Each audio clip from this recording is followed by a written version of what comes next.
Saturday morning to y'all. It's been a good day so far. We had breakfast. I made breakfast burritos, which are always a hit and super simple. And then the Lord blessed my children with a science lesson this morning, even though it's Saturday. But we walked outside. They were playing outside, and Jude actually came running in and was like, "Mom, come outside. You got to see this." So apparently there was a dead cat in the middle of the road and about 5 vultures eating it. So it's a great science lesson for them this Saturday morning. Praise the Lord. Not much planned this Saturday morning, but when you start the day off by watching vultures eat a cat, I mean, how can you top that? Just kidding, that's gross. But as a little boy, that's probably true. You can't top that. Also, just like to document real quick, there is not a pile of clothes on my bed at the moment. My bed is also not made at the moment, so that probably takes a point away. But there's also no clothes on the floor right here. So, no, that's yet. But as of right now, I'm doing good. Completely irrelevant, but kind of cool side note is that the shirt that I'm wearing, is identical to the color of my bedroom walls. Just thought you should know that. Okay, bye. It has been like an hour and they are still watching the science show outside. They even pulled up chairs for themselves. They're living their best lives. Did your babies go to the hospital? Did they go to the hospital?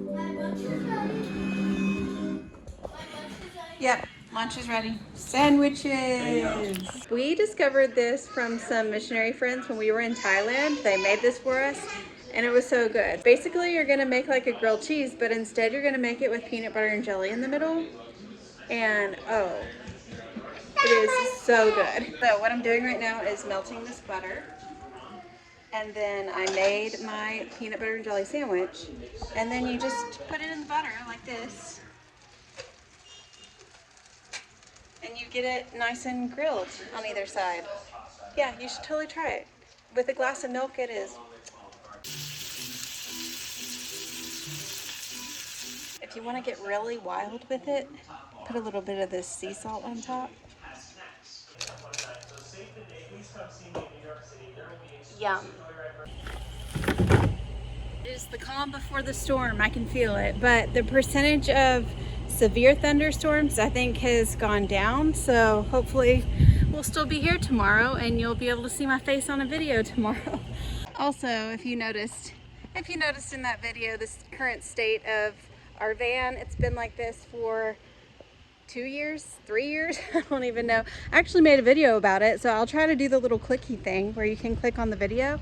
And this was 2 or 3 years ago, but you can go back and watch the video if you want to know what happened. Video game seller by day, potato cutter by night. The illustrious chicken creature. The illustrious. Illustrious. All the kiddos are in bed and the rain is starting now.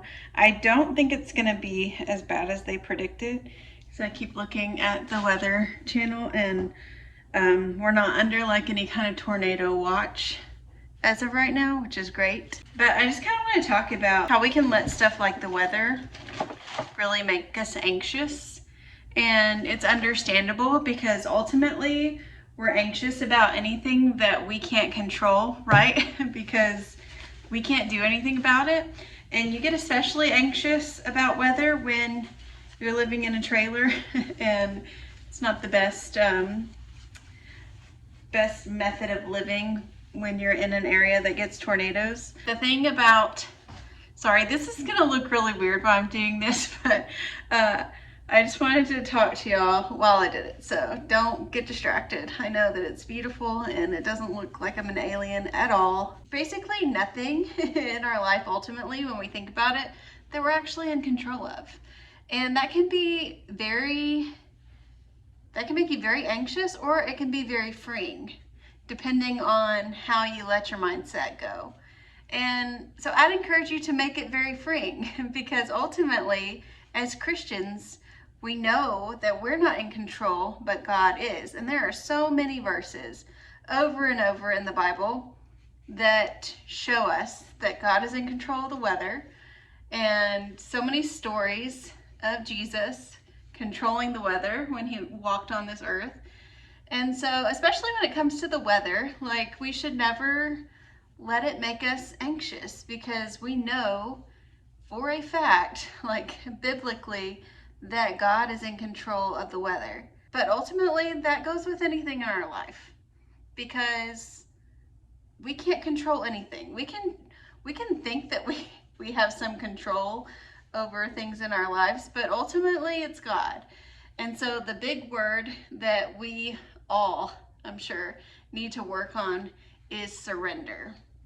Since we are not in control, the sooner that we learn how to surrender, the sooner we will be less anxious, less worried. We will be able to enjoy life more, but that's a hard one. It's very hard to do.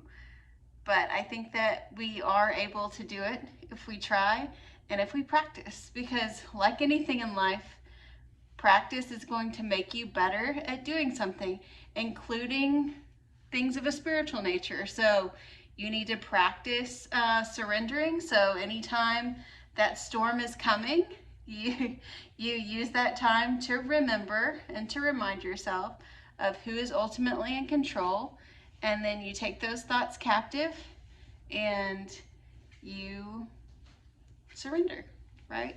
Tonight, I am going to put my hair in these heatless curlers. I'm not going to look at the Weather Channel anymore. If my phone goes off and there is a tornado warning in the area, then I will do what I have control of to protect myself, but ultimately not going to be anxious about it. Which is easier said than done. It off talking to you about damaging wind potential, and they added the destructive tag to these winds. We are staying with that, as meteorologist Anais Scales has been measuring 100-mile-per-hour wind gusts, albeit up in the surface, but we are not far from the radar here. So when you see winds like that showing up close to the radar, you got to believe them. I didn't think it was going to get bad, but we are literally in the middle of a tornado warning right now. You can't see me, but the little boys are asleep. I have Tabitha in my lap who woke up, and I'm trying to hold a mattress on top of us. So, yeah, God is putting my faith and surrender to the test right now. Sorry you can't see me, but yeah, okay, we'll see what happens. Okay, so I think we're in the clear now. There was a little scary moment for a little bit, but she is awake now. All the boys stayed asleep, and I'm gonna get an arm workout for holding this mattress up for the past 20 minutes. Praise the Lord for another day where I'm gonna get to live for Him and not fly away to meet Him. Look, Ezekiel's like, what is going on? Why is Mom holding a mattress? Why is she talking to her phone? Am I dreaming? We had a tornado warning, but it's okay now. Y'all slept through it, so you can go back to sleep. See y'all tomorrow.